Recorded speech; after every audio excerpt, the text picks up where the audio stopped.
समय सार के कर्ता कर्म अधिकार की गाथा 90 और 91 में यह बताया गया है कि ये जो मिथ्यात्व, अज्ञान और अविरति, ये त्रिविध भाव हैं, इनका कर्ता कौन है। तो 90 और 91 गाथा में बताया है कि यद्यपि उपयोग तो नित ही निरंजन शुद्ध है, जिस रूप परिणत हो त्रिविध वह उसी का कर्ता बने। यद्यपि आत्मा का उपयोग शुद्ध है और निरंजन भाव है, अंजन से रहित है, कालिमा से रहित है, तथापि तीनों प्रकार का होता हुआ उपयोग, आत्मा का उपयोग तीन प्रकार यानी मिथ्यात्व, अविरति और अज्ञान, जिस भाव को स्वयं करता है उस भाव का वह कर्ता होता है। अब 91 नंबर की गाथा में आचार्य कुंद कहते हैं कि आत्म करे जिस भाव को उस भाव का कर्ता बने, बस स्वयं ही उस समय पुद्गल कर्म भावे परिणमे। आत्मा जिस भाव को करता है उसका वह कर्ता होता है, और जैसे ही वो भावों को करता है और कर्ता होते ही जो पुद्गल द्रव्य है वो अपने आप कर्म रूप परिणमित हो जाते हैं। इस तरह से मिथ्यात्व आदि भावों का कर्ता कौन हुआ? आत्मा स्वयं हुआ, आत्मा के विकारी भाव हुए। इसका थोड़ा सा संक्षिप्त हमने अध्ययन 90 और 91 गाथा का किया।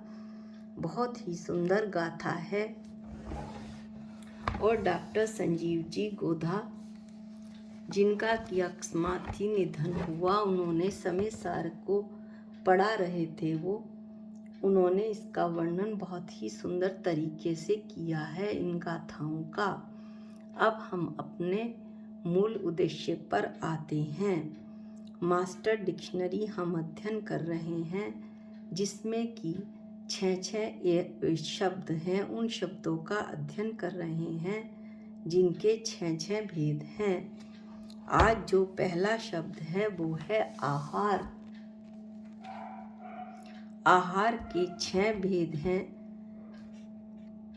कर्माहार, नो कर्माहार, कमलाहार, लेप्या आहार, मानसाहार और ओजाहार। एक एक करके हम इनका अध्ययन करेंगे। छोटी छोटी परिभाषाएं इनकी लेंगे, क्योंकि इसमें हम छोटी छोटी परिभाषाओं का ही अध्ययन करते हैं। तो आहार 3 शरीर और 6 प्राप्तियों के योग्य पुद्गलों के ग्रहण करने को आहार कहते हैं। अब आहार के भेद देखिए। पहला भेद है कमलाहार। आहार अनेक प्रकार का, जिसमें पहला कमलाहार जो सर जगत प्रसिद्ध मुख द्वारा किया जाए और जिसमें ग्रास लिए जाएं, वो कमलाहार कहलाता है। दूसरा है कर्माहार, जीव के परिणामों द्वारा प्रतिक्षण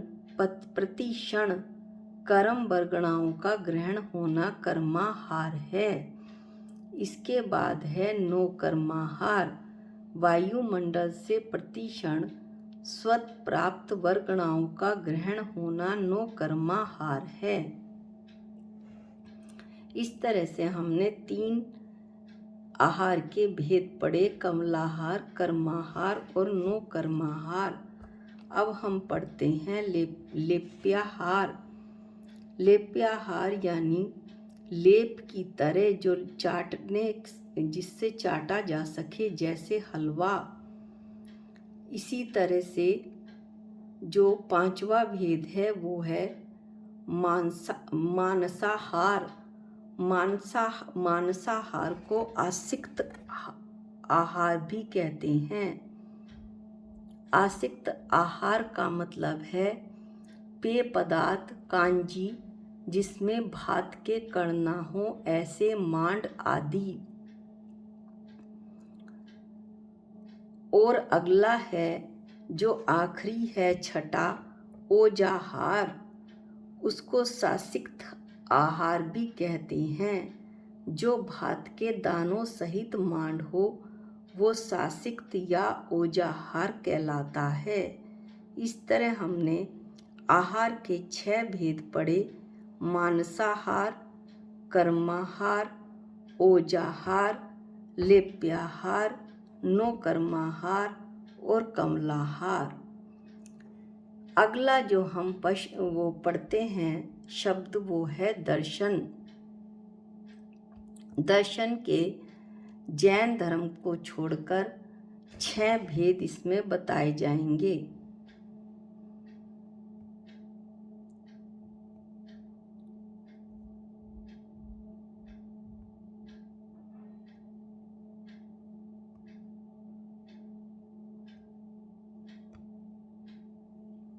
पहला है न्यायिक या न्याय। इसके सूत्रधार गौतम थे। ये तार्किक सोच पर केंद्रित है। दूसरा दर्शन है वैशेषिक। इसके सूत्रधार थे कणाद। यह प्राकृतिक दर्शन में परमाणुवाद का एक रूप है। इसमें हम केवल परिभाषा बता रहे हैं। विस्तृत अध्ययन करने के लिए आपको भारतीय दर्शन पढ़ना पड़ेगा। तीसरा जो भेद है वो है सांख्य। इसके सूत्रधार हैं कपिला। सब कुछ पुरुष, आत्मा या मन और प्रकृति, पदार्थ, ऊर्जा से उपजा है। यानी ये दर्शन कहता है कि सब कुछ पुरुष और प्रकृति से उपजा है। चौथा भेद है योग। इसके जो सूत्रधार हैं वो हैं पतंजलि। योग तकनीक शरीर, मन और इंद्रियों को नियंत्रित करती है। इस प्रकार इसे स्वतंत्रता या मुक्ति प्राप्त करने वाला दर्शन कहते हैं कि इस प्रकार से मुक्ति प्राप्त होती है, ऐसा योग दर्शन का मानना है। इसके बाद 5वां इसका भेद है पूर्व मीमांसा, जिसे इसके सूत्रधार जैमिनी के नाम से जैमिनीय भी कहते हैं। यज्ञों और मंत्रों की शक्ति पर यह जोर देता है। इसके बाद है वेदांत। वेदांत के सूत्रधार हैं बदरायण या महर्षि व्यास। आप महर्षि व्यास याद कर सकते हैं। इनका जो है दर्शन है दुनिया असत्य है और एकमात्र वास्तविकता ब्रह्मा है, ऐसा वेदांती मानते हैं। इस प्रकार हमने 6 दर्शनों का अध्ययन किया। बोध, न्यायिक, न्याय भी कह सकते हैं आप, सांख्य, वैशेषिक, जैमिनीय और वेदांत।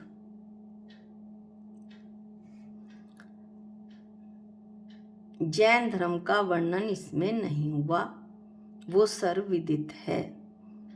अब अगला जो शब्द है वो है षट आवश्यक।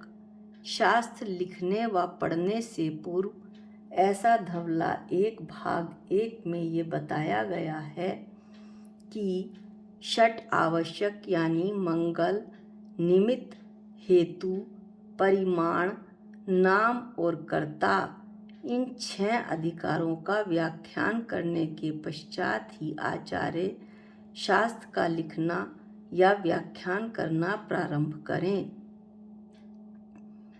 तो ये बताते हैं कि शास्त्र के प्रारंभ में पहले मंगलाचरण करना चाहिए। मंगलाचरण का मुख्य कारण, कई कारण हैं, उसमें से एक मुख्य कारण यह है कि शास्त्र की निर्विघ्न समाप्ति हो। इसके बाद किस निमित्त से शास्त्र की रचना हुई उस निमित्त का वर्णन करना चाहिए। उसके बाद शास्त्र पूरा करने के प्रत्यक्ष और परंपरा हेतु का वर्णन करना चाहिए। इसके बाद शास्त्र का प्रमाण बताना चाहिए, फिर ग्रंथ का नाम और आमनाय कर्म से उसके मूल कर्ता यानी अरहंत, उत्तरकर्ता यानी गंधर्व और परंपराकर्ता यानी आचार्य का उल्लेख करना चाहिए। इस तरह से 6 बातों का उल्लेख करके ही शास्त्र लिखना या पढ़ना चाहिए। इसमें से थोड़ी सी विवेचना अभी हम और करते हैं। आचार्य टोडरमल जी ने कहा, ऐसा उन्होंने अपने ग्रंथ में लिखा है, ग्रंथ शुरू करने से पहले, कि मोक्ष मार्ग प्रकाशक का निर्माण करने के लिए उन्हें यह अंतः प्रेरणा मिली, यानी अंतः प्रेरणा उनकी हेतु बनी।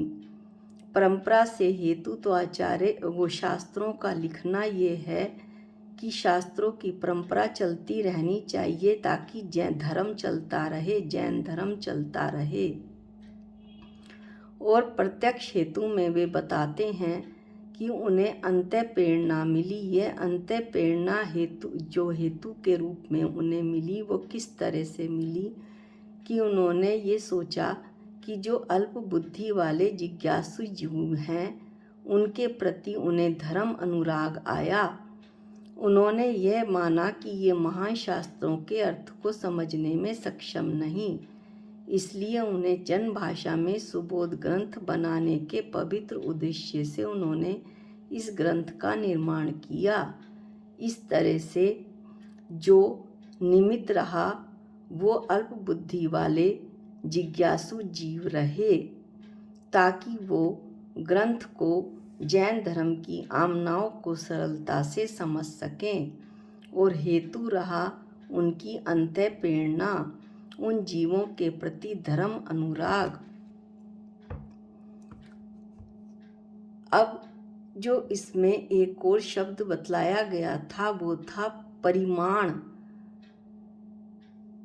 प्रमाण ना होके परिमाण यानी कितना बड़ा है वो ग्रंथ। जो तो जैसे द्रव्य संग्रह ग्रंथ है वो 58 गाथाएं उसमें हैं, तो परिमाण बताना चाहिए। और नाम जैसे मोक्ष मार्ग प्रकाशक जो ग्रंथ है उसके ग्रंथकर्ता हैं पंडित टोडरमल जी। इस तरह से और कर्ता बताई दिया था आपको कि कर्ता कैसे हुए कि अनंत भगवान, उसके बाद गणधर और उसके बाद आचार्य। ये 6 आवश्यक हुए, मंगल, निमित्त, हेतु, परिमाण, नाम और कर्ता। अब हम अगला शब्द पढ़ेंगे अंतरंग तप। अंतरंग तप 6 प्रकार के हैं, प्रायश्चित, विनय, वैयावृत्ति, स्वाध्याय, वितर्क और ध्यान। और हम साथ साथ बाह्य तप भी पढ़ेंगे। ये हैं अनशन, अवमोद्रय, वृत्ति परिसंख्यान, रस परित्याग, विविक्त शय्यासन और काय कलेश। अब हम इनका एक एक करके अध्ययन करते हैं। कर्मों का क्षय करने के लिए जो तपा जाता है वह तप है। विषयों से मन को हटाने के लिए और राग देश पर विजय प्राप्त करने के लिए जिन जिन उपायों द्वारा शरीर, इंद्रिय और मन को तपाया जाता है वे सभी उपाय तप हैं। तप 2 प्रकार के हैं, बाह्य तप और अंतरंग तप, और इन दोनों ही तपों के 6 भेद हैं। इसलिए हमने अपनी मास्टर डिक्शनरी में इन दोनों को सम्मिलित किया है। 6 भेद होने की वजह से हम उन शब्दों का वर्णन कर रहे हैं जिनके 6 भेद हैं। बाह्य तप जिसमें शरीर की क्रिया की प्रधानता होती है तथा जो बाह्य द्रव्यों की अपेक्षा लेकर होते हैं और दूसरों को देखने में आते हैं वे बाह्य तप हैं। अंतरंग तप जिसमें अंतरंग भावों मानसिक क्रिया की प्रधानता होती है, बाह्य द्रव्यों की प्रधानता न होने से यह सबको नहीं दिखाई पड़ता, यह अभ्यंतर तप है। अब हम बाह्य तप के 6 भेदों का वर्णन करते हैं। पहला भेद है अनशन तप, इसे उपवास भी कहते हैं। अशन यानी भोजन करना, यह मेरा स्वभाव नहीं, बार बार ऐसी भावना होना और अपने चैतन्य स्वभाव के निकट रहना, वास करना, उसमें उपयोग लगाना, सो अंतरंग अनशन तप है। दूसरा भेद है अमोद्रेय, भूख से कम खाना अमोद्रेय तप है। मुनि का उत्कृष्ट आहार 32 ग्रास बतलाया है, इससे कम खाना अमोद्रेय है। संयम की वृद्धि के लिए, निद्रा को जीतने के लिए, वात पित्त कफ रूप त्रिदोष को नष्ट करने के लिए, संतोष स्वाध्याय आदि की सुख से सिद्धि के लिए कम आहार करना अमोद्रेय तप है। तीसरा भेद है वृत्ति परिसंख्यान। जब मुनि भिक्षा के लिए निकले तो घरों का नियम करना कि मैं आहार के लिए इतने घर जाऊंगा अथवा अमुक रीति से आहार मिलेगा तो लूंगा, उसे वृत्ति परिसंख्यान तप कहते हैं। यह तप भोजन की आशा को रोकने के लिए और भोजन में आसक्ति को कम करने के लिए किया जाता है। बाह्य तप का चौथा भेद है रस परित्याग। इंद्रियों के दमन के लिए, निद्रा पर विजय पाने के लिए, सुखपूर्वक स्वाध्याय करने के लिए घी, दूध, दही, तेल, मीठा और नमक का यथा योग्य त्याग करना रस परित्याग तप है। बाह्य तप का पांचवा भेद है विविक्त शय्या आसन। ब्रह्मचर्य, स्वाध्याय, ध्यान आदि की सिद्धि के लिए एकांत स्थान में शयन करना तथा आसन लगाना विविक्त शय्या आसन तप है। छठा भेद है काय क्लेश।